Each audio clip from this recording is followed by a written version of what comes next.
Kerala literature ഫെസ്റ്റിവലിൽ M D നടത്തിയ ഒരു പ്രസ്താവന വളരെ വിവാദമായിരിക്കുകയാണ്.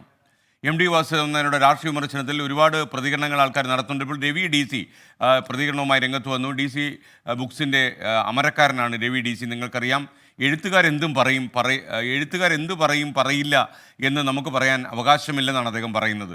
എം ഡി ഏത് പരിപാടിക്ക് പോയാലും അദ്ദേഹത്തിൻ്റെ വ്യക്തിത്വം അവിടെ നിറഞ്ഞു നിൽക്കും. അതാണ് കേരള ലിറ്ററേച്ചർ ഫെസ്റ്റിവലിലും സംഭവിച്ചെന്നും KLF സംവാദങ്ങൾക്കുള്ള ഇടമാണെന്നും രവി ഡി സി പറഞ്ഞു. Very good morning SKN. KLF ഈ പ്രാവശ്യം ഒരുപക്ഷെ വിവാദങ്ങളോടെ തുടങ്ങി വലിയ രീതിയിലുള്ള ജനപങ്കാളിത്തത്തിൽ മുന്നേറുകയാണ്. ഈ KLFിൻ്റെ ശില്പി DC രവി 24-നൊപ്പം ചേരുകയാണ്. ഈ ഉദ്ഘാടന ചടങ്ങിൽ മുഖ്യമന്ത്രിയെ ഇരുത്തിക്കൊണ്ട് MTയുടെ ഭാഗത്ത് നിന്ന് ഇത്തരം ഒരു പ്രതികരണം പ്രതീക്ഷിച്ചിരുന്നു? എഴുത്തുകാരൻ അല്ലെങ്കിൽ അവിടെ ഇരിക്കുന്ന സ്പീക്കറെ സംബന്ധിച്ചോളം നമുക്ക് എന്ത് പറയണം പറയണ്ട എന്ന് പറയാനുള്ളൊരു അവകാശം നമുക്കില്ല. ഒന്ന്. രണ്ട്, നമുക്കറിയില്ല അവർ എക്സ്റ്റംബറായിട്ടും ഇൻപ്രോംപ്റ്റായിട്ട് ചെയ്താലും അല്ലെങ്കിലും എന്താണ് പറയാൻ പോകുന്നതെന്നുള്ളതും നമ്മളതിൻ്റെ ഒരു ബേസിക് ഇതിൽ നമുക്ക് ഒരിക്കലും അറിയാൻ സാധിക്കാത്തൊരു കാര്യമാണ്. അത് MT എന്ന് പറയുന്ന വ്യക്തി അദ്ദേഹം ഏത് ഒരു പരിപാടിക്ക് പോയാലും അദ്ദേഹത്തിൻ്റെ ഒരു വ്യക്തിത്വം നിറഞ്ഞു നിൽക്കുന്ന ഒരു രീതിയുണ്ട്. കാരണം മാധ്യമങ്ങളെ സംബന്ധിച്ചോളം അതിന് വളരെയേറെ പ്രാധാന്യം കൊടുക്കുന്നൊരു സാധനം. തീർച്ചയായിട്ടും അത് ഇവിടെയും സംഭവിച്ചു എന്നുള്ളതാണ്. ഈ വിവാദങ്ങൾ ആളുടെ ഒരു പങ്കാളിത്തത്തെ എങ്ങനെയാണ്? സാധാരണഗതിയിൽ തുടക്ക ദിവസം തന്നെ ഉദ്ഘാടന പ്രസംഗത്തിൽ തന്നെ ഒരു വിവാദം കിട്ടുകയാണ്. പങ്കാളിത്തത്തിൽ എങ്ങനെ ഗുണം ചെയ്തു? നമ്മളുടെ ഇക്കൊല്ലത്തെ KLF ഏതാണ്ട് 4-5 ഇരട്ടി വലുപ്പമുണ്ട്. കാരണം നമ്മുടെ സ്റ്റേജസും എല്ലാം തന്നെ അത് ഏതാണ്ട് രണ്ടാം ദിവസമായപ്പോൾ നിറഞ്ഞു എന്നുള്ളത് പറയാം. അത് it could be for many reasons, പല കാരണങ്ങളും കൊണ്ടാകാം. പക്ഷേ നമുക്ക് ഇന്ന് കണ്ട തിരക്ക്, അതായത് വെള്ളിയാഴ്ച ദിവസം കണ്ട തിരക്ക് സാധാരണ ഞായറാഴ്ച കാണുന്ന തിരക്കിനോട് തുല്യമാണ്. MT തുടക്കമിട്ട വിവാദവും അതിനൊരു കാരണമായിട്ടുണ്ടോ? അത് ഞാൻ അങ്ങനെ അവലോകനം ചെയ്തിട്ടില്ല. ഒരുപക്ഷെ അങ്ങനെയോ ആകാം. ഈ വിവാദങ്ങളെല്ലാം തന്നെ സംവാദങ്ങളായി മാറണം എന്നുള്ളതും ഇത് യഥാർത്ഥത്തിൽ KLFിൻ്റെ ലക്ഷ്യങ്ങളിൽ ഒന്ന് തന്നെയാണെന്നാണ് DC രവി വ്യക്തമാക്കുന്നത്. ക്യാമറാമാൻ പ്രവീൺ ധർമ്മശാലയ്ക്കൊപ്പം KLFിൽ നിന്നും ദീപക് ധർമ്മടം, 24. രവി ഡി സിയുമായി സംസാരിച്ച ദീപക് ധർമ്മടം നമുക്കൊപ്പം ചേരുന്നു. Deepak, good morning. യഥാർത്ഥത്തിൽ MD ഉദ്ദേശിച്ചത് അങ്ങനെയല്ല എന്ന രീതിയിൽ രണ്ട് പക്ഷം ഒരു ചേരിതിരിവ് കേരളത്തിൽ ഉണ്ടായിട്ടുണ്ട്. പക്ഷേ MD പറഞ്ഞത് പൊതുവിൽ പല ആളുകൾക്കും ചേരും, അത് മുഖ്യമന്ത്രിക്കും ചേരും എന്നാണ് ചില ആളുകൾ പറയുന്നത്. എന്തൊക്കെയാണ് Deepak Kerala literature festival Ravi D C പറഞ്ഞ കാര്യത്തിൻ്റെ പിന്നാമ്പുറം? Very good morning SKN. ഞാനിപ്പോഴും ലിറ്റററി ഫെസ്റ്റിവലിൻ്റെ വേദിയിൽ കോഴിക്കോട് ബീച്ചിലാണുള്ളത്.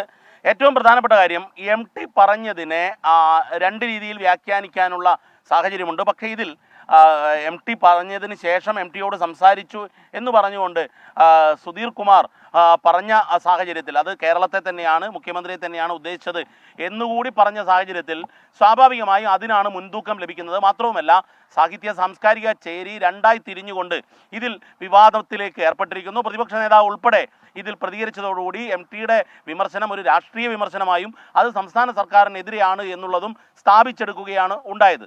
പക്ഷേ എന്നാൽ 2003 തൃശ്ശൂർ കറണ്ട് ബുക്സ് ഇറക്കിയ ഒരു ലേഖന സമാഹാരമുണ്ട് MTയുടെ. അതിൽ സമാനമായ രീതിയിൽ MT എഴുതിയിട്ടുമുണ്ട്. പക്ഷേ എന്നിരുന്നാലും ഇതൊരു രാഷ്ട്രീയ വിവാദമായ സാഹചര്യത്തിൽ MT അങ്ങനെ ഉദ്ദേശിച്ചിട്ടില്ലെങ്കിൽ സ്വാഭാവികമായി പ്രതികരിക്കാറുള്ള ആൾ തന്നെയാണ് MT. പക്ഷേ എന്നാൽ ഇന്നലെ വൈകിയും MT പ്രതികരിച്ചിട്ടില്ല.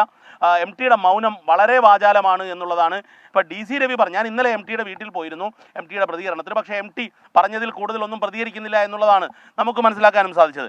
അങ്ങനെ നോക്കുമ്പോൾ SKN ഇതിൽ ഏറ്റവും പ്രധാനപ്പെട്ട കാര്യം, ഈ വിവാദം അവിടെ നിൽക്കട്ടെ എന്ന നിലപാടിലാണ് MT എന്ന് നമുക്ക് അനുമാനിക്കേണ്ടി വരും. DC രവി പറഞ്ഞത് എഴുത്തുകാർ എന്ത് പറയും എന്തെഴുതും എന്നുള്ളത് നമുക്ക് പറയാനാകില്ല എന്നുള്ളതാണ്. മാത്രമല്ല KLF സംസ്ഥാന സർക്കാരിൻ്റെ സഹായത്തോടു കൂടിയാണ്, ഒരു സ്വകാര്യ പരിപാടിയാണ്, DC ആണ് സംഘടിപ്പിക്കുന്നത്.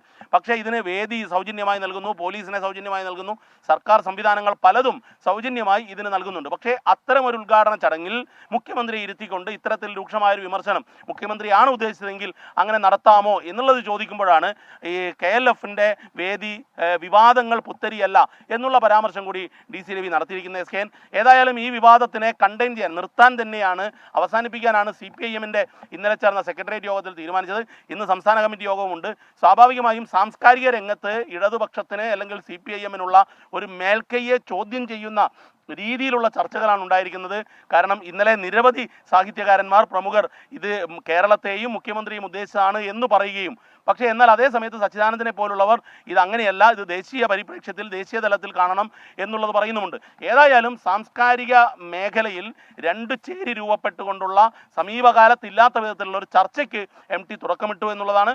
മാത്രവുമല്ല MT ഈ ഘട്ടത്തിൽ പാലിക്കുന്ന മൗനം ഏറെ വാചാലമാണ്. SKN. Okay, thank you Deepak തർമ്മണം. എന്തായാലും MT പോലുള്ള സാംസ്കാരിക നായകന്മാർക്ക് നമ്മുടെ പൊതുജീവിതത്തിൽ ഇടപെടാനുള്ള അവകാശമുണ്ട്. കുറച്ചധികം കാലമായി സാംസ്കാരിക നായകന്മാരൊക്കെ കുറച്ച് മൗനത്തിലായിരുന്നു. അപ്പോൾ MT പോലെ ഒരു എഴുത്തുകാരൻ ദേശീയ തലത്തിൽ അറിയപ്പെടുകയും അന്തർദേശീയ ലെവലിലേക്കുള്ള കഥയുടെ ക്വാളിറ്റി ഉയർത്തുകയും ചെയ്ത നമ്മുടെ പ്രിയപ്പെട്ട ജ്ഞാനപീഠ ജേതാവ് എഴുത്തുകാരനായ MTക്ക് അദ്ദേഹം പറഞ്ഞ കാര്യങ്ങളുടെ വസ്തുതയിൽ കഴമ്പുണ്ടോ എന്നാണ് നമ്മൾ അന്വേഷിക്കേണ്ടത്. വിവാദം പടരുന്നതിനൊപ്പം MT പറഞ്ഞതിൽ കഴമ്പുണ്ടോ എന്ന് എല്ലാ ഭരണാധികാരികളും ആലോചിക്കുന്നത് നന്നായിരിക്കും എന്നാണ് എനിക്ക് തോന്നുന്നത്. ചിലപ്പോൾ അദ്ദേഹം സഖിയിട്ട് പറഞ്ഞതാണെങ്കിലോ. ലോകത്തെവിടെയായാലും ഏത് സമയത്തും 24 വാർത്തകളും ഓഗ്മെന്റഡ് റിയാലിറ്റി പാക്കേജുകളും എക്സ്പ്ലെയിനറുകളും വിശദമായി കാണാൻ ഞങ്ങളുടെ യൂട്യൂബ് ചാനൽ നിങ്ങൾക്ക് സബ്സ്ക്രൈബ് ചെയ്യാം.